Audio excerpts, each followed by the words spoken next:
오늘 전할 하나님의 말씀은 그리스도의 속죄로 하나 된 교회에 대해서 생각하겠습니다. 우리가 살고 있는 이 세상은 디지털 문명 발달로 아주 빠르게 변화하고 있지만 인간의 소외와 분열이라는 심각한 문제는 여전히 남아 있습니다. 현대 사회의 특징이 불완전과 사람을 따돌리고 고립시키는 것인데 인간관계만이 그런 것이 아니라 우리가 사는 사회 구조 자체가 또 그렇습니다. 오래전에 막스 베버는 이런 어두운 예측을 내놓았어요. 그 시장에서의 이윤 추구를 무엇보다 중요하게 여기는 자본주의가 결국 인간을 소외시키고 마침내 인간을 쇠찰상 감옥과 같은 상태에 가두게 될 것이라고 그랬습니다. 이에 대해서 공산주의자인 마르코스와 레닌은 착취당한 노동자들이 단결하여 자본주의와 또 싸워야 한다고 했습니다. 그들은 공산주의 이론을 통해서 이 소외 문제를 해결해야 한다고는 그런 터무니없는 주장을 했습니다. 인간의 어떤 제도도 완전한 제도가 없고 인간이 만든 제도이기 때문에 항상 약점이 있는 것입니다. 현대에 와서는 사회학자들도 이와 마찬가지로 소외된 인간을 위해서 인간성의 회복이 필요하다고 얘기합니다. 한 세기 전 사회학자들이 이 문제에 관심을 기울였던 것처럼 오늘날에도 그들은 다시 해답이 없는 우리 사회의 인간성의 회복을 촉구하고 있습니다. 첫째 생각할 것은 11절부터 12절을 생각하겠습니다. 그리스도의 구속 이전에 우리가 취한 비참한 모습입니다. 세상 나라의 모든 조직이나 모임은 죄인들의 모임이기 때문에 하나 될 수가 없고 그래서 항상 갈등과 분열이 있는 것입니다. 죄 때문에 하나님에게서 멀리 떨어져 있는 인간은 또한 자기 이웃에게도 소외됩니다. 쉽게 말하자면 왕따를 시킨다 그렇게 얘기하죠. 죄가 가져온 소외와 분열은 혈육끼리도 하나 되지 못하며 때로는 서로의 관계를 끊어버리고 사는 사람들도 있습니다. 심지어 가장 친밀해야 할 인간관계인 부부의 결합마저도 깨어져서 파국에 이르기까지도 합니다. 가족관계는 아무런 노력 없이도 저절로 잘 유지된다고 생각하는 것은 큰 착각입니다. 가족끼리는 함부로 말하고 행동하기가 쉽지만 어떻게 보면 가족관계가 가장 어려운 관계입니다. 가족끼리 문제가 생기면 합리적으로 생각하기보다는 감정이 치우치기 때문에 문제 해결이 쉽지가 않는 것을 우리 모두가 아는 사실입니다. 만약에 이제 가족 문제가 있는데 가족 구성원 가운데 한 사람이 어머니든지 아버지든지 형제가든지 동생이든지 형이든지 누나든지 동생이든지 그 가운데 한 사람만이라도 내가 이 가족을 위해서 그렇게 많은 희생을 했는데 어떻게 나를 이렇게 대할 수 있느냐고 그렇게 말하기 시작하면 이제 문제는 심각하기 시작합니다. 우리가 어렸을 때야 부모의 품 안에 있을 때니까 이것 내 것의 소유가 그다지 문제가 되지 않았습니다. 그러나 일단 이제 혼인하여서 독립된 가정을 이루게 되면 가족관계를 평화롭게 유지하려면 상당한 관심을 가지고 또 조심을 해야 됩니다. 아브라함은 재물에 욕심을 품지 않고 자기 조카 롯과 헤어질 때 조카에게 먼저 너는 더 좋은 목수를 선택을 하고 그렇게 양보했습니다. 형제들이 재물을 두고 다투기를 시작을 하면 그런 다툼은 흔히 원수가 되는 것으로 이제 끝나게 됩니다. 가정생활에서 우리가 더 신중해야 할 한 가지 문제가 있습니다. 자녀나 형제자매가 결혼하여 독립된 가정을 이루면 다른 가족들은 그 가정을 통제하려고 해서는 안 되고 옛날 생각을 하면 안 되죠. 오히려 그 기꺼이 그것을 돕는 협력자가 돼야 됩니다. 아무리 내 자식이지만 그 가족이요, 독립된 가정의 주인은 내 자식과 그 배우자가 주인인 것이죠. 나머지는 모두 다 손님입니다. 부모와 형제자매라 할지라도 그 가정이 하나님 앞에 바르게 서도록 최선을 다해서 도와줘야 됩니다. 그러나 여전히 우리가 죄인이기 때문에 우리의 죄의 본성 때문에 이것은 단지 머리로만 안다고 그렇게 쉽게 일이 해결되지 않습니다. 우리는 성령을 의지해서 이것을 삶 속에서 실천하고 살아야 할 겁니다. 성경은 사회학자들이나 정신분석학자들이 이 문제를 말하기 훨씬 전부터 인간이 죄로 말미암아 창조주 하나님에게서 멀어졌고 그 결과 사람들 사이에도 깊은 분열과 단절이 생겼다고 그렇게 얘기해요. 시편 102편 8절부터 11절에 보면 시인은 사회적 따돌림과 고립 때문에 큰 슬픔에 잠겨서 순식간에 어둠 속에 사라질 것 같다고 했습니다. 이 아주 시편 102편은 인간이 얼마나 악한가 이렇게 한 사람을 거의 죽음으로 몰도록까지 그를 따돌리고 고립을 시킨다고 그랬습니다. 현대 사회의 특징 중에 하나는 왕따의 피해를 적나라하게 파헤쳐주는 그런 표현이죠. 뭐 연속극이나 또 문학 작품에도 그런 것을 많이 하지 않습니까?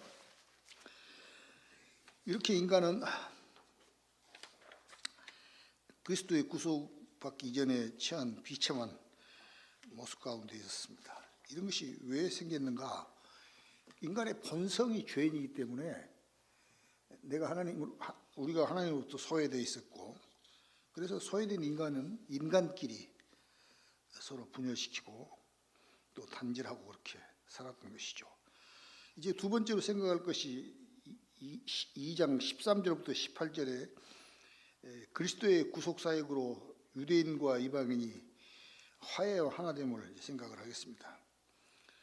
여기 11절과 12절에서 유대인과 이방인들은 서로 민족적 차별과 종교적인 차별 때문에 서로 하나가 될 수 없는 그런 관계였습니다.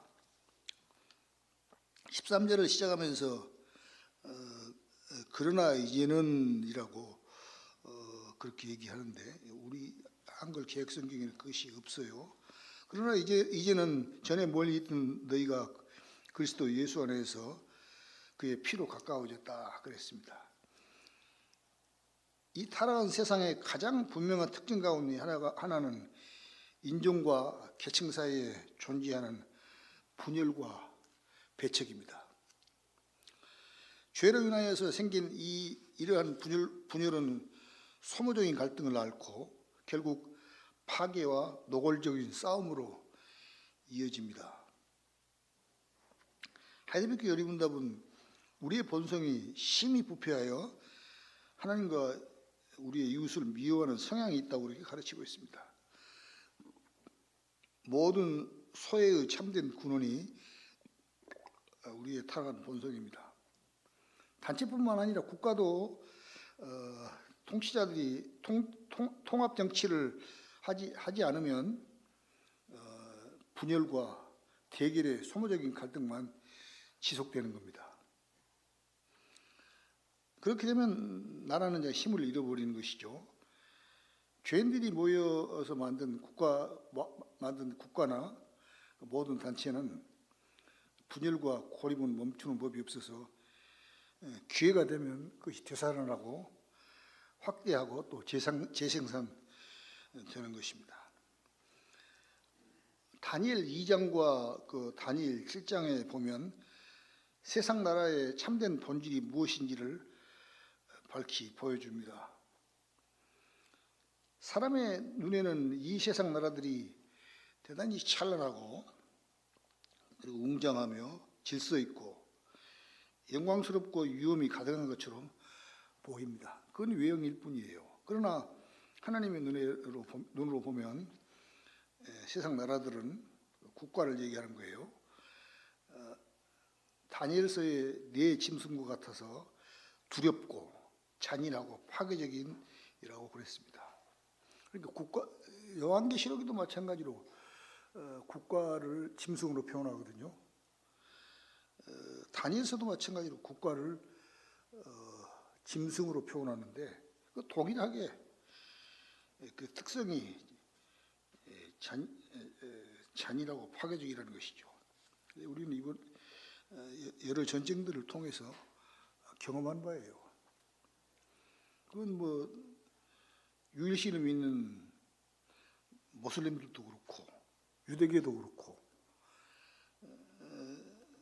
삼위일체 하나님을 믿는다고 하는 미국도 그렇게 무고한 생명까지 폭격하는 것 보면 누가 정권을 잡느냐가 참으로 중요하구나 하는 생각이 들어요.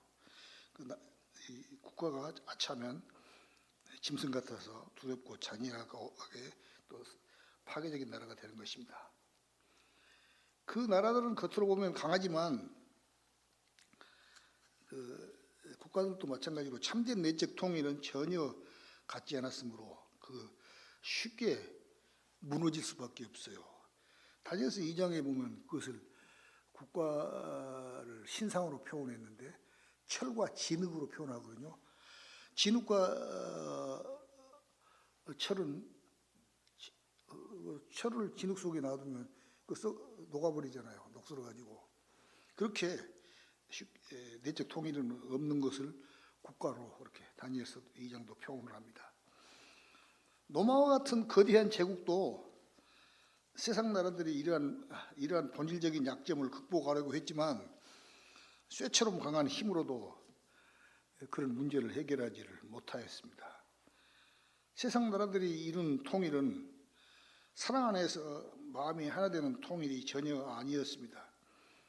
그것은 다만 힘으로 강요된 일시적이고 외적인 통일에 불과했습니다. 이게 이제 13절이 얘기한 것입니다. 이에 전에 멀리 있던 너희가 이제 그리스도의 보혈의 공로로 하나 됐다고 그랬죠. 자, 이제 14절 16절로 넘어가겠습니다.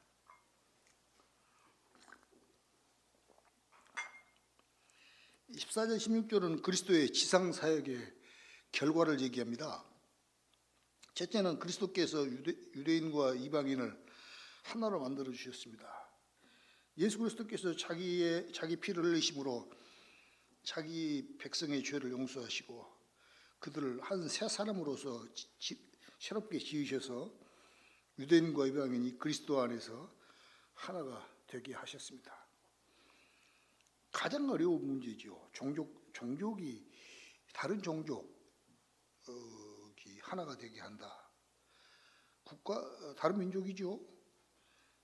대한민국 한민족이라고 그러는데도 경상도 사람, 전라도 사람 나눠서 그렇게 살아요. 서울에 가면 총시는 장로교와 이 전라도 지방이 많습니다. 그래서 뭐 투표하면 전라도 사람이 돼요. 회장은. 그런데 교회는 가면 이제 전라도 사람들은 늦게 서울에 가서 그랬던가 정권 때문에 그랬던가 한결같이 산동네에 있는 교회들이 많고 큰 교회는 부자 동네는 경상도 목사님들이 장악하고 있습니다. 그래서 전라도 신학생들은 전도사를 좀 일하고 싶어도 일할 데가 없어요. 원서를 자체를 안 받아줘 버려요. 고향이 어디요라고 이력서 보고 우리 교회는 젤러 사람은 안 받습니다. 그리스도 교회 안에서도 심지어는 서로를 배척하고 하나 되지 못하는 모습을 서울에 살면서 몸속 깊이 깨달았습니다. 둘째는 그리스도의 사역의 결과인데요. 이방인들이 왜 멀리 있었는지, 또 유대인들이 이방인들이 왜 서로 소원하게 되었는지를 살펴보겠습니다. 헬레니즘은 헬라 문화와 사상의 보편성을 통해서 인류를 하나로 묶고 공통된 문화재를 세우자고 하였죠. 그걸 사회동포주의라고도 하죠. 그것은 높은 철학적 이상을 중시하고 육체의 아름다움과 예술적 표현을 개발하기 위해서 큰 노력을 기울였습니다. 그래서 서양 사람들은 자기들의 사상의 근원을 어디다 두냐면 헬라에다 둬요. 그래서 유명한 시인 바이든은 그리스와 터키가 싸울 때 그리스 사람이 아닌데도 거기 가서 파병해서 참전해서 싸웠잖아요.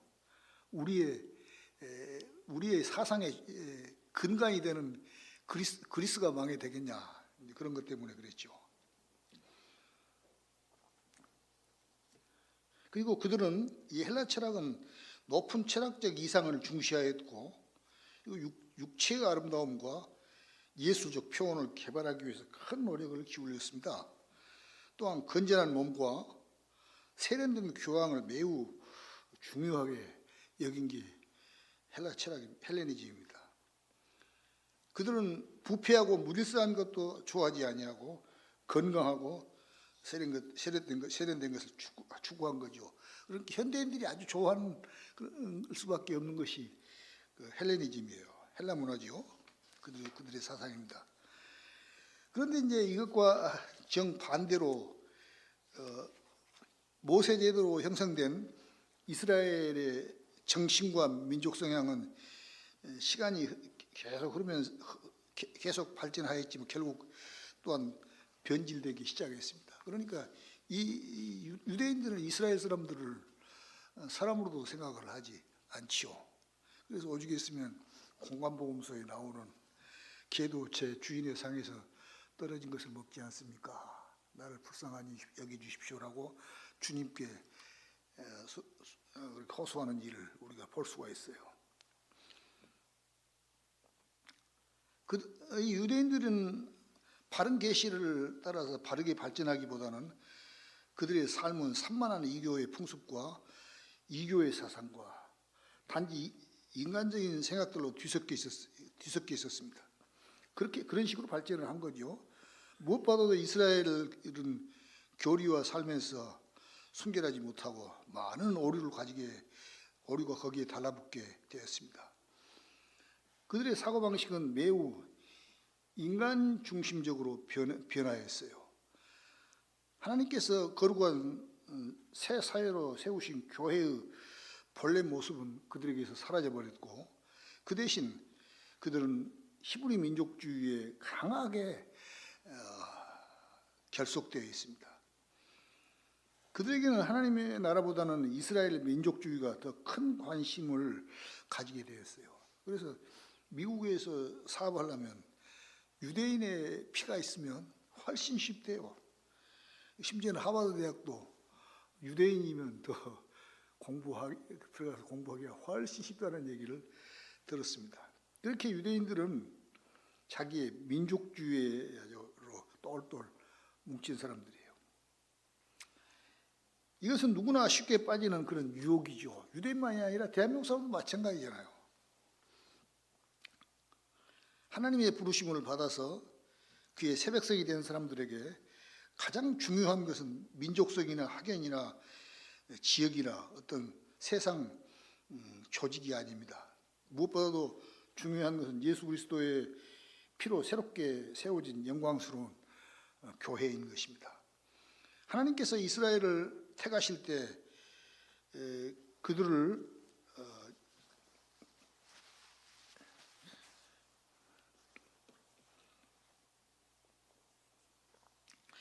그들을 제사장 나라와 거룩한 백성으로 삼겠다고 하셨습니다. 그러나 그들은 그들의 타락으로 이 사명은 저리 멀리 물 건너가 버렸습니다.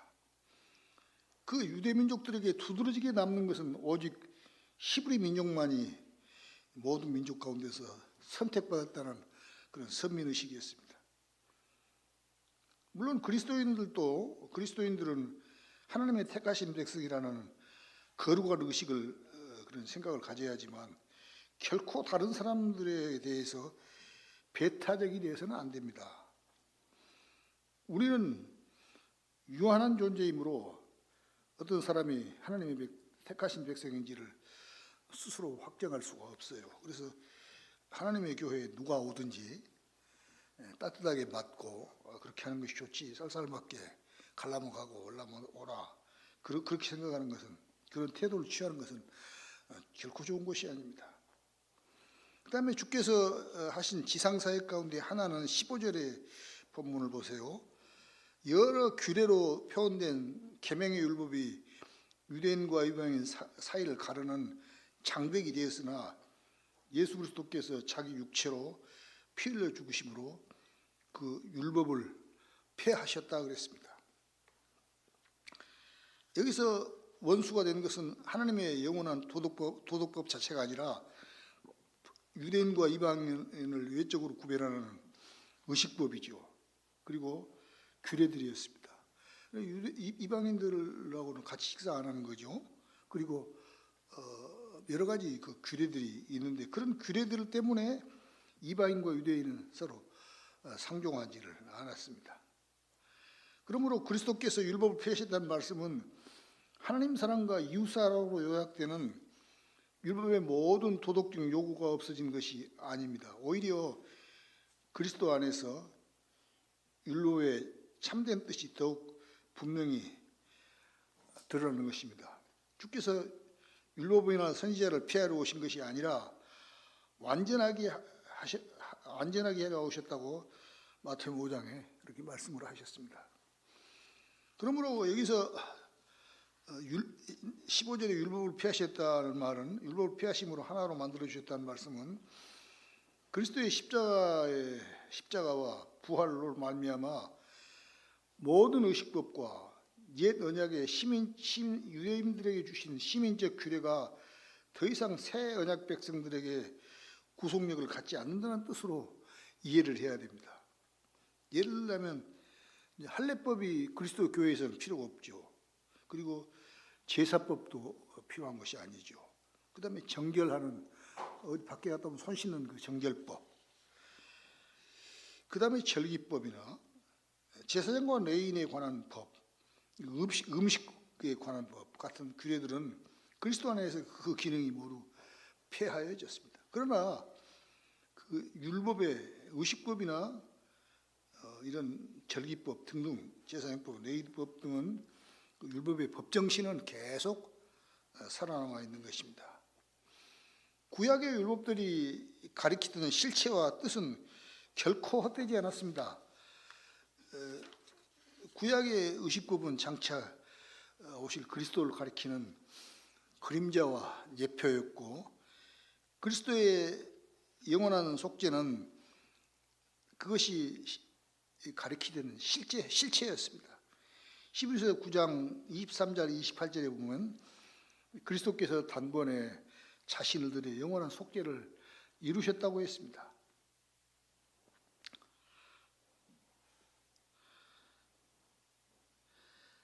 그러므로 주께서 이루신 구속으로 말미암아 반복된 희생제사는 더 이상 필요하지 않다는 것이 하나님 말씀이 분명하게 보여주는 바지요. 그래서 천주교에서 신부가 다시 그리스도의 속죄제사를 드리는 것은 대단히 잘못된 거죠.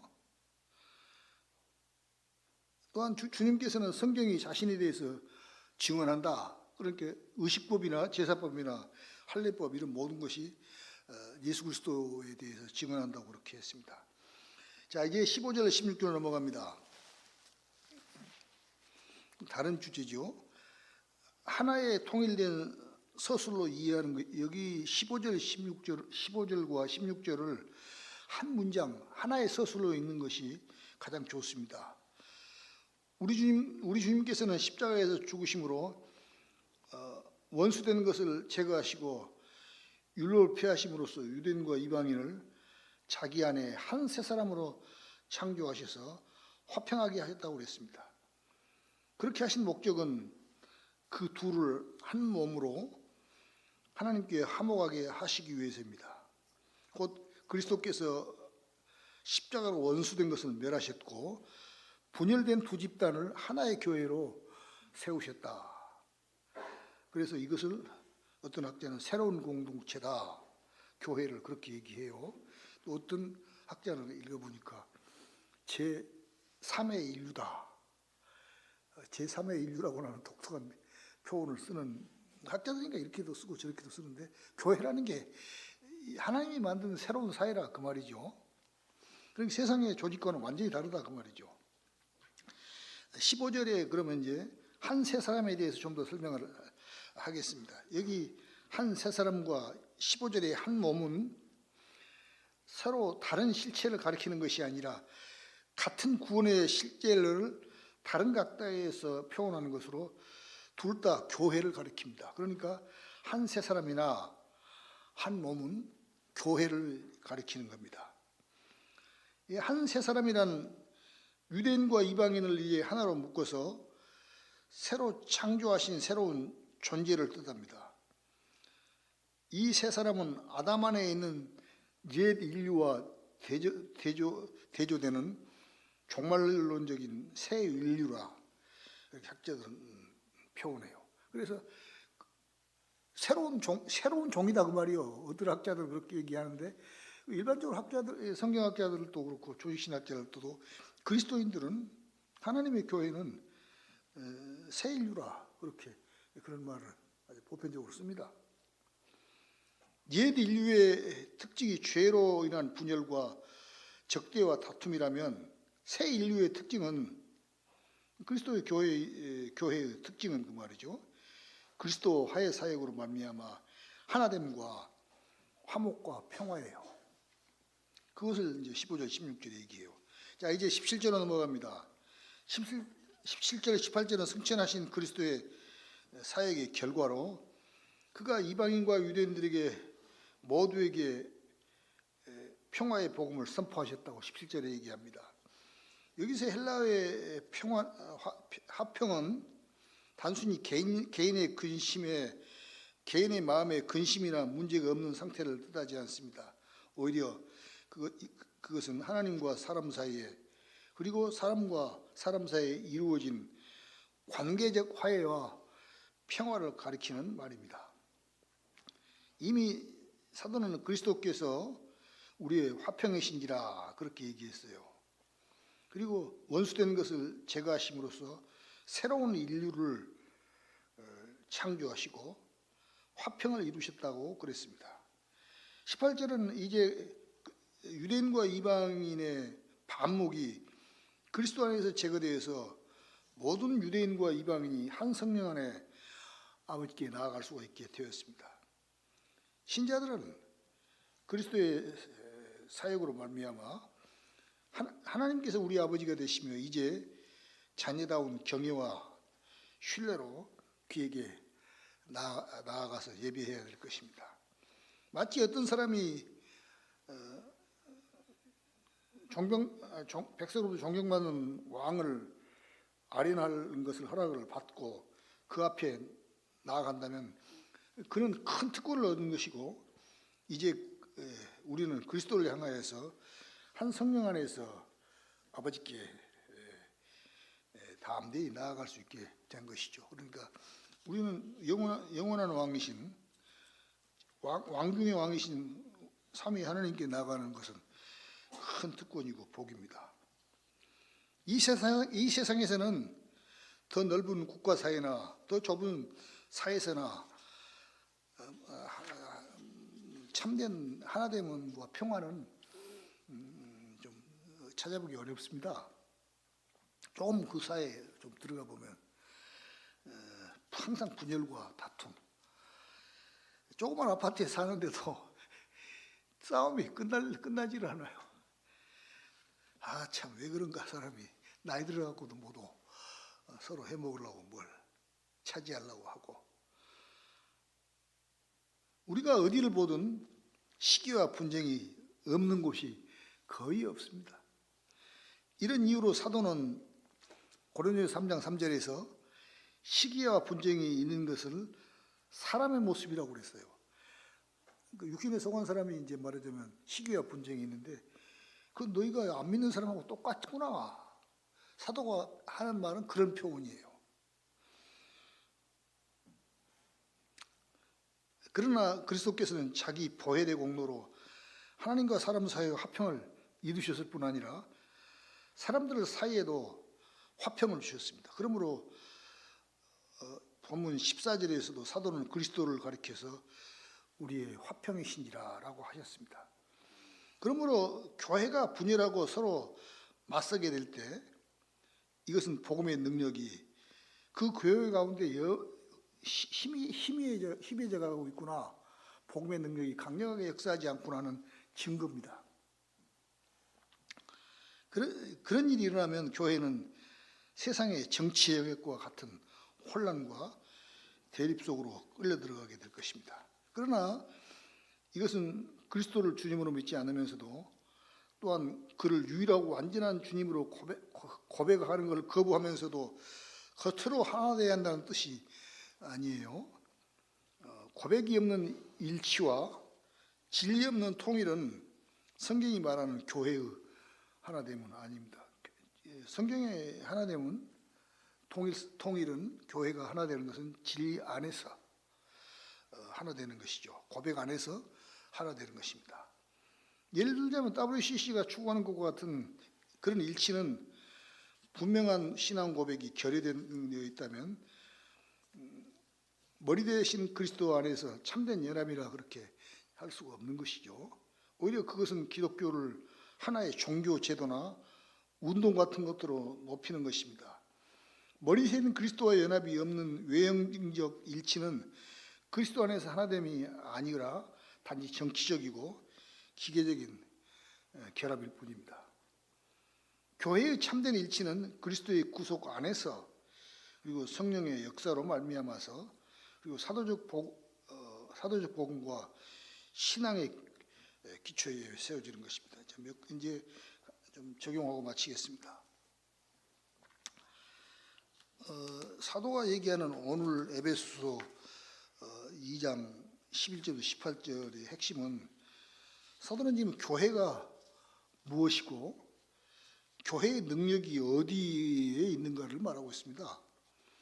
그리스도의 죽으심과 부활하심으로 그 백성들은 죄를 용서받고 이제 하나가 되어서 함께 하나님 앞에 나오게 되었습니다. 그리스도의 피는 인종의 장벽과 의식법과 그리고 그 밖에 모든 담을 허물어 보시고 사람들에게 화평을 주셨습니다. 본문이 말하는 교회의 두드러진 특성 가운데 하나는 그리스도 안에 있는 형제 자매가 하나 되어서 따돌림과 분열이 없이 화목하게 사는 공동체라는 것이죠. 거기다가 늘 마음을 두어야 되지. 교회 안에서 사람 과시하고 이것은 아이들도 만약 혹시 그런 거 있다면 그러지 못하도록 해야 됩니다.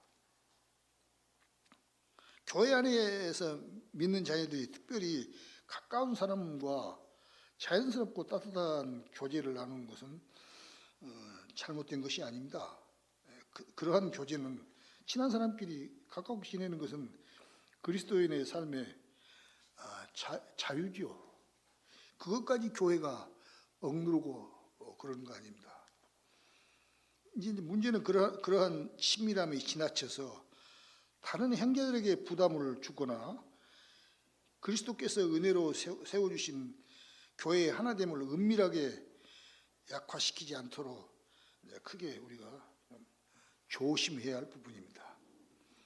교회 안에서 사적 모임이 형성이 되고 분파가 생기고 다른 이들이 배제되며 시기와 미움이 자라나도록 방치할 때 교회의 평화와 연합은 큰 상처를 입게 될 것입니다.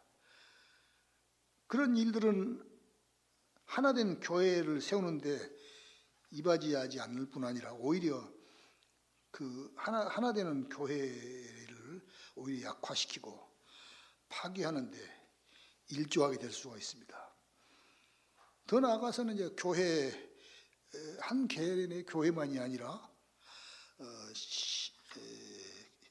교회나 또 노예나 신학교 안에서나 이런 그리스도인들이 이제 예수 그리스도의 이름으로 모이는 그런 곳에서는 지연이나 이제 학연이나 이런 것이 따라서 서로 분열이 일어난다면 그것은 주님께서 하나 되게 하신 교회를 사람의 손으로 허물어 버리는 거죠.